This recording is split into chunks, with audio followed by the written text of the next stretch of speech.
Hi there, welcome to Techie Dialogue. In today's video, I'll show you how to combine multiple documents into one PDF file, step by step. Whether you're organizing files for work, school, or personal use, this guide will make it super simple. Before we get started, don't forget to subscribe to the channel for more helpful tech tutorials. Let's jump right in. Step 1. Go to a search engine like Google and search for Combine PDF.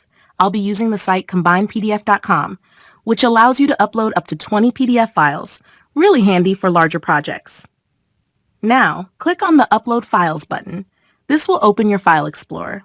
Find the files you want to combine, select them, and click Open. Step 2.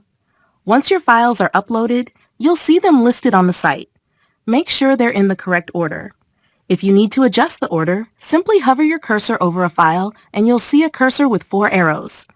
Click and drag the files to reorder them the way you want. Step 3. When your files are in the correct order, click on the Combine button at the bottom. It'll take a moment, and once the process is complete, the merged file will be automatically downloaded. And that's it.